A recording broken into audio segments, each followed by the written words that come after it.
Soyez les bienvenus. Mais avant de commencer, n'oubliez pas de vous abonner et d'appuyer sur la cloche de notification pour ne rater aucune de nos prochaines vidéos. Bonjour chers frères et sœurs, nous savons tous qu'il y a eu une attaque du groupe Hamas en Israël qui est condamnée pratiquement par tout le monde, pratiquement. Certains pays se sont gardés de condamner cette attaque pour amener les deux parties à des discussions. Et nous savons que dans le cas de l'Ukraine, lorsqu'il y a eu l'intervention de la Russie en Ukraine pour protéger les populations russophones, il a été demandé aux Africains de prendre position contre la Russie, de condamner l'intervention de la Russie en Ukraine. Aujourd'hui, nous préférons anticiper parce que c'est le rôle des hommes politiques, des autorités politiques. Le rôle est d'anticiper ce type d'événements pour les éviter. Le rôle, comme le dit Machiavel, c'est d'apprivoiser en quelque sorte le temps.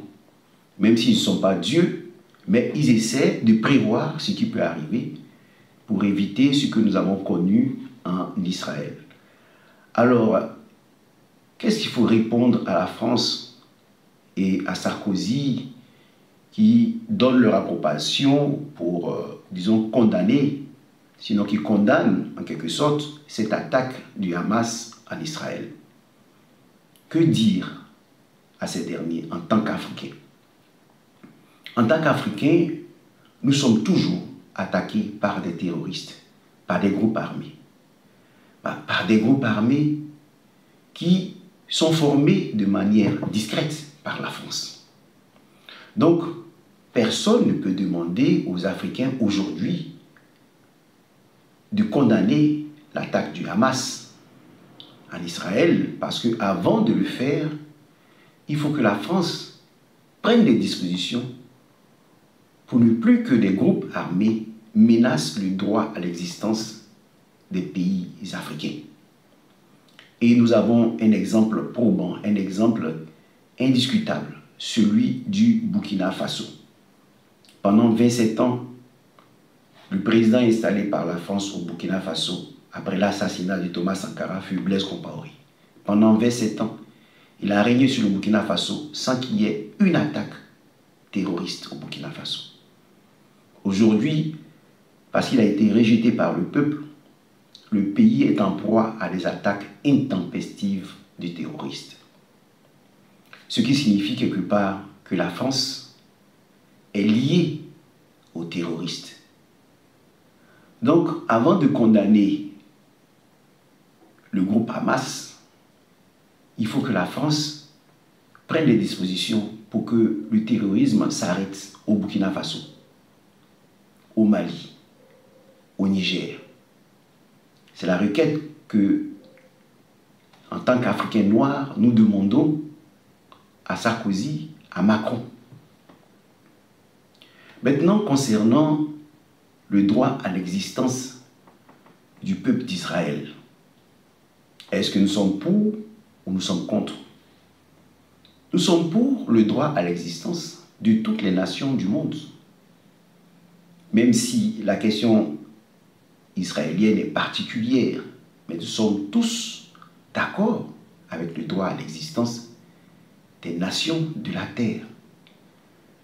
Mais avant d'aborder ce sujet concernant Israël, nous demandons toujours à la France de faire un bilan de leur droit à intervenir militairement en Afrique. Sarkozy a formé un groupe d'amis, les amis de la Libye, et ces derniers ont attaqué la Libye. Ils ont assassiné Mouammar Kadhafi. Ils ont ouvert les portes de l'immigration. Aujourd'hui, quel bilan font-ils de l'opération Odyssée? Parce qu'il ne s'agit pas de prôner seulement le droit à l'existence ou le droit à une intervention pour assurer la paix dans le monde en adoptant des résolutions à l'ONU. Il s'agit de voir les fruits des actions et de tirer, de faire un bilan de tirer des conclusions de ces actions, de faire un bilan de ces actions. Qu'est-ce que cela a produit en Libye? Le droit d'intervenir militairement, sans négocier avec le peuple, sans dialogue. Ça conduit à quoi? Aujourd'hui, nous avons de nombreux Africains sur le sol européen. Et les Africains sont mal vus en Europe, comme si c'était la cause de ce qui se passe. Alors que le droit d'intervenir a poussé Sarkozy à nous mettre de force, à nous installer de force, Alassane Ouattara à la tête de la Côte d'Ivoire. Aujourd'hui, ces nombreux immigrés qui arrivent sur les côtes européennes sont des immigrés qui viennent de la Côte d'Ivoire.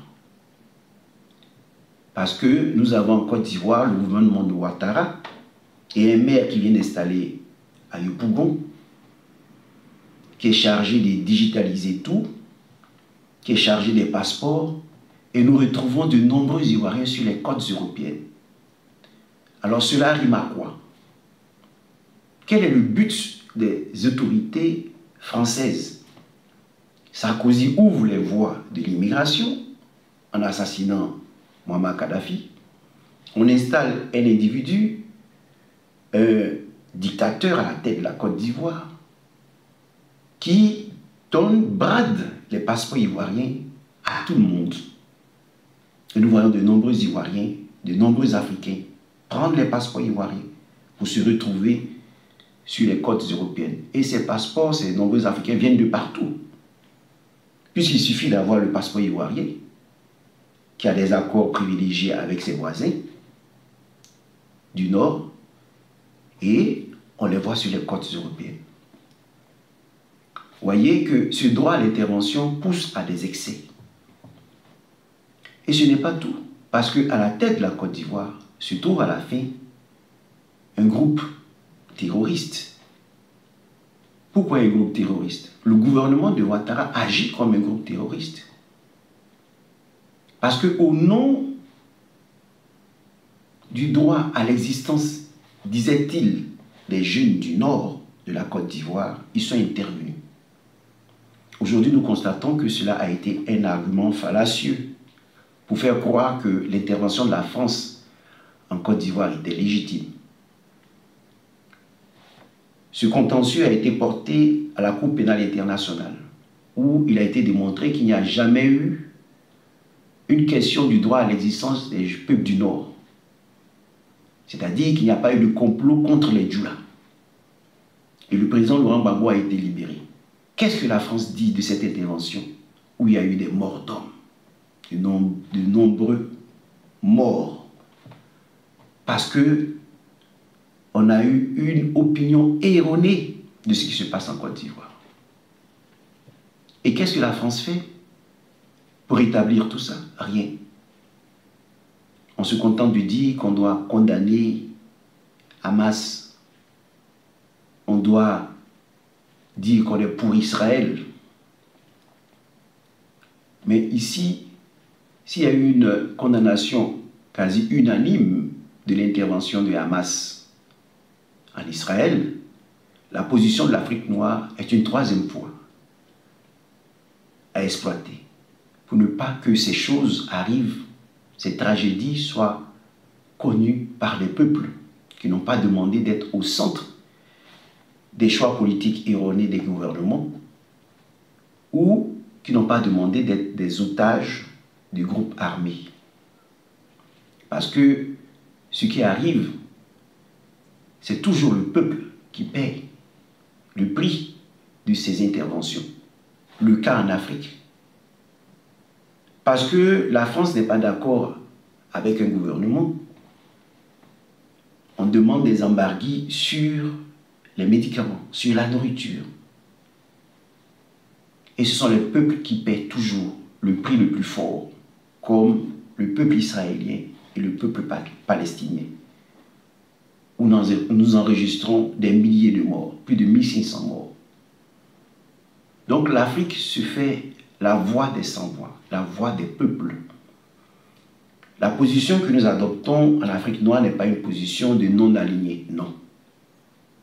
C'est une position africaine qui doit être prise en considération. Au lieu de se contenter d'accuser, au lieu de se contenter de condamner, il faut prendre en considération aussi la voix des peuples. Parce que l'équation politique qui est posée en Israël est celle-là. Le droit à l'existence face au désespoir du peuple palestinien. Le droit à l'existence, si. Mais les choix politiques sont-ils les choix politiques du peuple? Puisque nous savons que le peuple s'est révolté aussi contre certaines orientations politiques de l'État qui a été choisi. Nous savons très bien qu'on va élire les responsables, les présidents, et puis après les dispositions, les orientations politiques ne sont plus conformes aux aspirations du peuple. Le droit à l'existence, nous sommes pour le droit à l'existence de toutes les nations de la Terre, même le droit à l'existence des pays africains. Parce que les groupes terroristes en Afrique, qui sont soutenus par la France, menacent le droit à l'existence de chaque pays, du Burkina Faso, du Mali, du Niger, de la Côte d'Ivoire. Et aujourd'hui, avec les passeports nombreux qui sont distribués, c'est le droit à l'existence du peuple ivoirien qui est menacé. Mais l'équation politique posée en Israël est celle-là. Le droit à l'existence du peuple d'Israël face au désespoir du peuple palestinien, mais qui est prise en otage par des groupes armés. Quelle est la solution à adopter?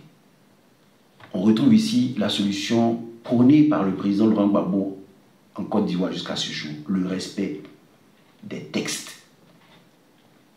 Ici, comment peut être, disons, interprété ce respect des textes pour qu'il y ait la paix en Israël, la paix en Palestine? Le respect des textes doit amener la Palestine, le peuple palestinien, à avoir aussi une constitution, un État.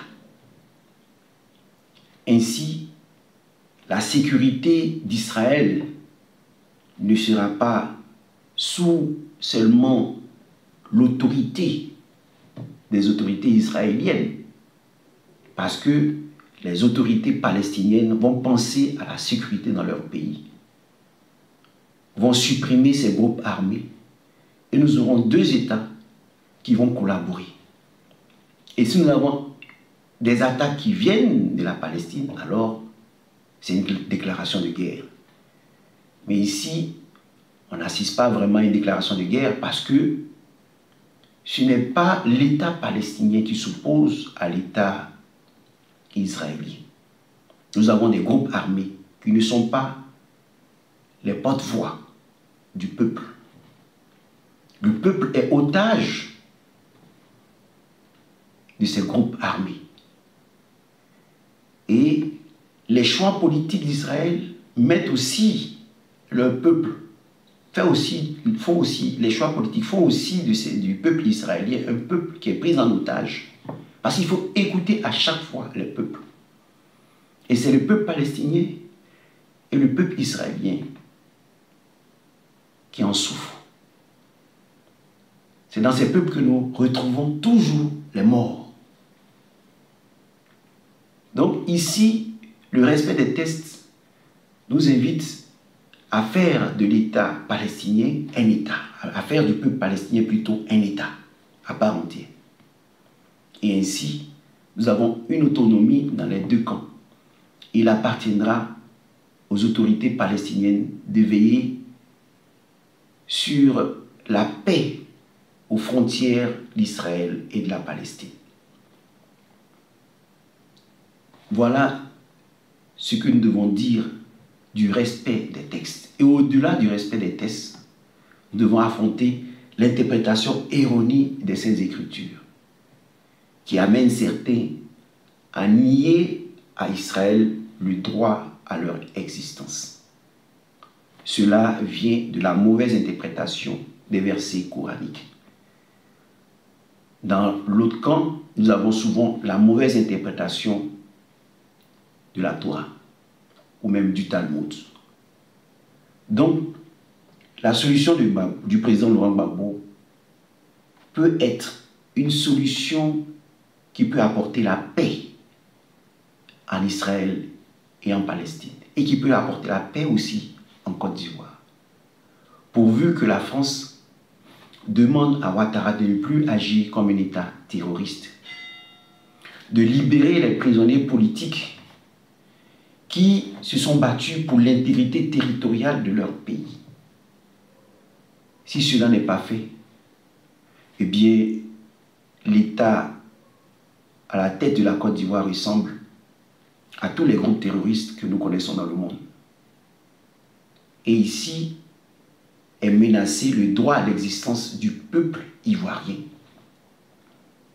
Voilà ce que, en tant qu'Ivoiriens, en tant qu'Africains noirs, nous pouvons dire sur les événements douloureux auxquels le monde assiste en Israël.